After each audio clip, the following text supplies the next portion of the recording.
When you think of flower arrangements, do you think of traditional floral designs with flowers evenly spaced around a centre line? Or do you think of a more modern style of arrangement with lots of negative space, statement flowers and unique or unusual shapes? Today's video is going to talk about at least 10 differences between a modern and a contemporary style arrangement. If this is something you would like to understand in more detail, then keep watching today's tutorial. Welcome back. Now in today's video I'm going to look at comparing two very different styles of arranging. This one I would class as a very traditional all-round posy that would sit beautifully on the centre of a table. I would class this as traditional because it is a clear outline shape. It has a very traditional set of flowers in it. I also have some accessories in form of a bow and this little novelty pick. It's a very strong geometric circular shape and the flowers are evenly spaced over a centre line, making it symmetrical and very traditional. So what do you need to look out for when you're comparing two different designs or planning on creating a design for yourself? Now I'm going to get rid of this one just to my side because that is a really quite modern and contemporary style. And all of the arrangements that we're looking at in this video today are designs that you will see or have already seen on the YouTube channel. And one thing to bear in mind is a lot of these arrangements were made a week or maybe 10 days ago. So the flower quality isn't looking brilliant. Don't comment on the quality, I know it's not the best, but it's an ideal opportunity for me to store up a few arrangements here and compare the two different styles. I'll start by talking about traditional floral designs, and I would say that these are two examples of a traditional style of arranging. This one is a typical symmetrical triangle where the design is balanced on either side and you have a repetition where the flowers and foliages that are used on the left are repeated on the right. And this style here is exactly the same. So generally a traditional arrangement is symmetrical and it is balanced on both sides. But we do of course have an L shape and we have an asymmetric triangle. We also have crescents that can be taller on one side than the other. But the general guideline is that a traditional arrangement has that solid outline shape. And it could be a triangle like this, it could be a circle or a posy like this arrangement. But with traditional work, it is a lot more structured, formal and patterned. More often than not, we use traditional flowers in the arrangement as well. And those would be things like spray carnations, chrysanthemums, stock, liatris, roses and carnations and gerbras, or you might want to add in some garden flowers like bluebells or forget-me-nots depending on the time of the year. But traditional work is flowers that are easily accessible, flowers from your florist shop, from your corner shop or from your local supermarket. And the designs are normally inspired by cultural and historical traditions and can be a little bit more creative and artistic, and that will be down to the individual arranger. But the guidelines suggest there is a clear outline shape, whether it's a triangle, a circle, an L shape, an unbalanced triangle. It could be a line arrangement, which is very vertical or horizontal. And it includes flowers from the three different categories that I've already talked about in the previous video, which I can link here in the card, so you can pop back and look at that. So traditional arrangements generally have line flowers, which would be something like the stock.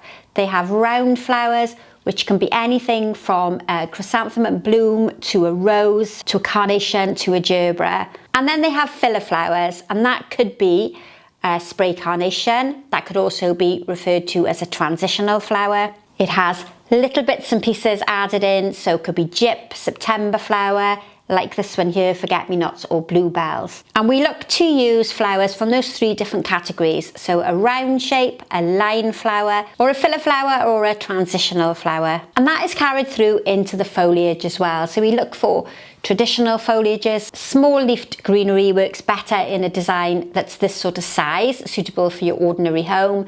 But if you're going a little larger, maybe for your local church or for a wedding, then you want to pick slightly larger foliage, but not necessarily anything that's too modern looking. We're looking for garden type foliages like privets, hebe, conifers, pittosporums, lots of greenery with a small leaf. It's normally what I refer to on a video as a fussy foliage. So anything that's small and dainty, anything that has a pattern on it, is quite often used in floral design, and you mass it into the arrangement rather than use it as a statement piece like we'll see in one of the more modern styles when I compare the two styles. More often than not, a flower arrangement that's traditional is in a monochrome colour harmony like this one here, or it could be in a pastel colour combination, but they're normally a harmonious colour selection, and quite often colours that lay alongside one another on the colour wheel, or colours that match and blend for that particular season. Quite often with a modern design we have less texture in the greenery because it can make the design look quite messy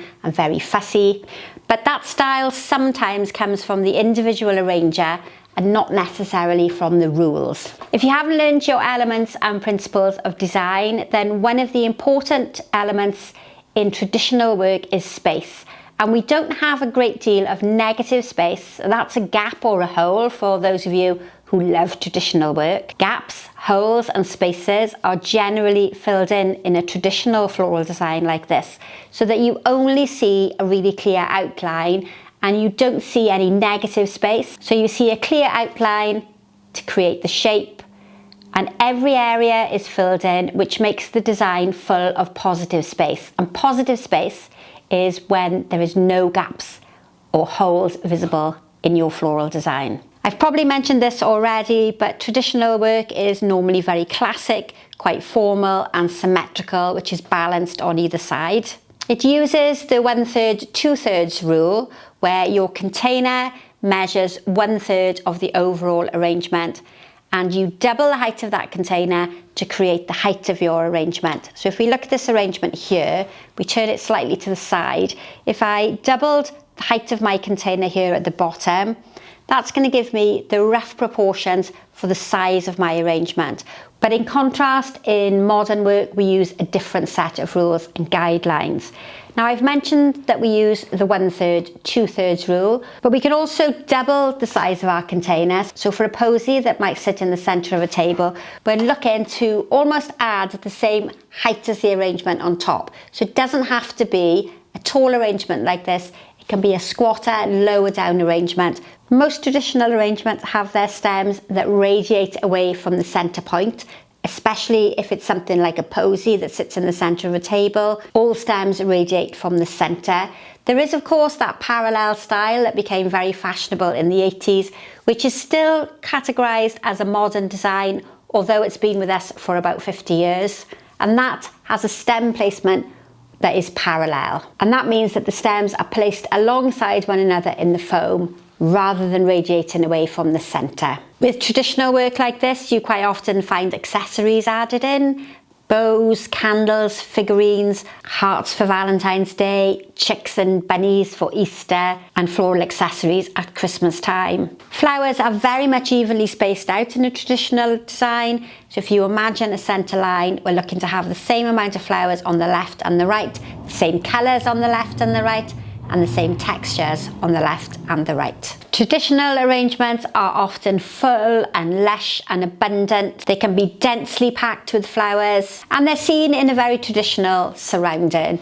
So your traditional family home, they might be in traditional commercial properties and buildings, local churches, and more often than not, a traditional arrangement is given as a gift to somebody. Quite often they're paired up with classic urns, fabrics, candles, different types of ribbons and accessories, and they might be arranged alongside an identical flower arrangement or a second placement design if you do floral art. Most of the traditional designs are inspired by cultural or historical traditions, and they're quite often inspired by particular eras in time. So you might have a Victorian inspired design or a Georgian inspired arrangement. You might have something inspired from the 1970s that has a very brown, beige or orange container, whereas something inspired from the Art Deco or the Art Nouveau era will be a lot more minimalist, with some curved lines for Art Nouveau or some straight lines for Art Deco. And if you're interested in learning more about historical designs,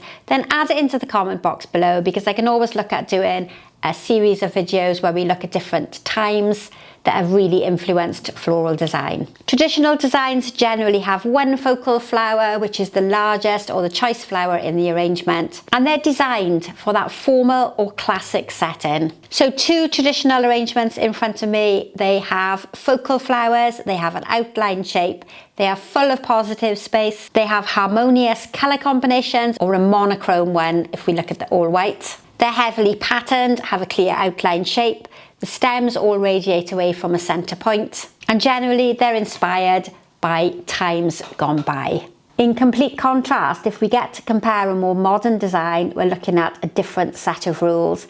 Quite often a modern or contemporary design is asymmetrical, so we don't have a centre line and we're not balancing our flowers off on either side. This could be classed as free form, free flowing, modern or contemporary. It's definitely minimalist and simple, and you're making sure that each flower in this type of arrangement speaks for itself, and it's not hidden by lots of fussy flowers, lots of filler flowers, and different types of accessories that are going to detract away from the natural beauty of the individual flowers. So modern or contemporary designs would fall under the category of abstract or minimalist. The shape can be unconventional, and we could even make this design far more abstract and take the design in a different dimension. More often than not, you would pick a single statement flower to create the floral design and get that modern look.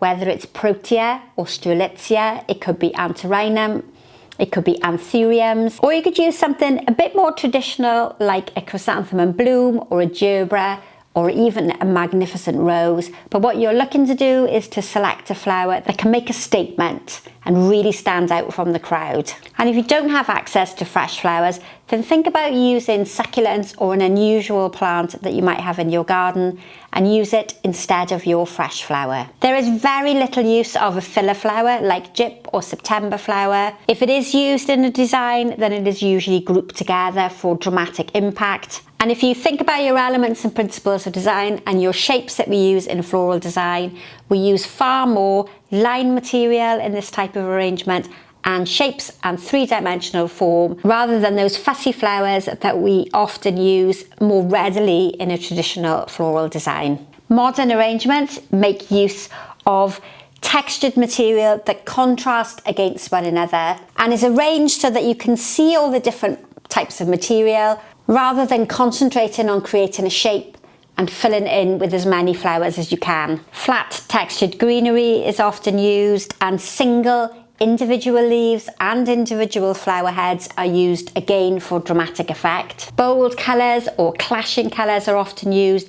Very vibrant colour combinations are often mixed together, but you will still have arrangements where you use one colour, so a monochromatic colour harmony of all greens or all whites is still presented in more modern floral design. Visual texture is really important, whether it's a shiny surface like the leaf here at the back, or whether it's a more rustic matte finish of the twigs that are extending out either side. Grouping and blocking of flowers is important, and very rarely do you see man-made accessories in a traditional design.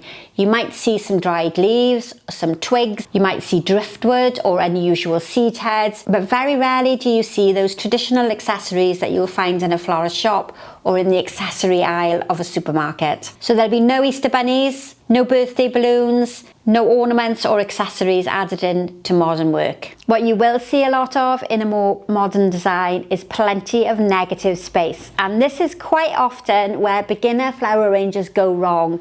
You have to really understand that the stem of a flower is just as important in a modern floral design. It becomes part of the design. It's not something to be hidden with lots of greenery or gypsophilia or something that's very fussy. And you have to learn to appreciate and love the negative space within this arrangement. It's not for everybody. Not everybody likes to leave gaps and flowers in your arrangement. If you've been taught to arrange flowers from a very traditional arranger who doesn't understand the rules behind this particular type of design, then you tend to overfill it and overstuff, and you go from those simple clear lines, those very minimalist placements, to something that becomes a lot more traditional. Modern work like this can have parallel stems like this one, or it can have radial stems, or it can have stems placed in a diagonal position. And you can mix all three in an arrangement as well. You just need to have one type of position that is more dominant than the others. And in this arrangement, it's that parallel grouping that is really clear. So that negative space is important in a modern design, and we create that by having gaps within the placement of those twisted branches that come out on either side. And we have plenty of gaps in between the flowers and in between the flower groupings. So colour blocking, flower grouping is important in a modern design, and this one uses the 3/5/8 rule to create our proportion, and that works very differently from our traditional 1/3, 2/3. And what we look to do is to have gaps in between our flowers that represent internal triangles, and the best way of understanding it is to wait for this video comes out, because I explain the placement between the flowers in more detail. And if you follow the Fibonacci sequence, it will give you the proportional rules that you need to create this type of design. And we can arrange with flowers in groups of 3s, or in groups of 2s, or in clusters on their own. Don't panic if you're looking at this arrangement and thinking, she's got 2 flowers in there, and you're meant to use 2 flowers in a design. Well, you can in a more modern style of arranging. So I would describe this as a fairly minimalist design. It's free form, it's free flowing, it's more experimental and more artistic than maybe a very traditional triangle. And this is more influenced by modern trends, fashion, interior decor, modern art galleries, modern paintings. If you think about sculptures and modern works of art, then this is where you'll find inspiration to create a more contemporary style of arrangement. And if I finish off by saying this type of arrangement suits a modern interior, so it might be for an art gallery or a modern hairdressers or beauticians, it could go in a fancy restaurant on the reception desk, but it would work equally as well in a more modern church or place of worship where you maybe don't have those traditional proportions that you would have in your local church. So I'm hoping that that helps you understand the differences between traditional designs and a more modern and contemporary style. And what you need to do is not mix the two groups together, because then a very modern design like this with clean lines, negative space becomes very messy and overcrowded, and it becomes much more traditional. And my own personal preference is that if you're going to make a traditional design like this, then you use those traditional flowers. You use lots of filler flower and lots of greenery to create this particular design. My personal issue is when very modern structured flowers like a strelitzia or an anthurium are crammed into a traditional design like this, and you really don't see the beauty of that amazing, unusual flower. If you haven't already subscribed, then now is the time to do it. Otherwise, you miss out on lots of information. Ask as many questions as you want in the comment box. And as usual, I look forward to seeing you for the next tutorial. Thanks for watching, and goodbye for now.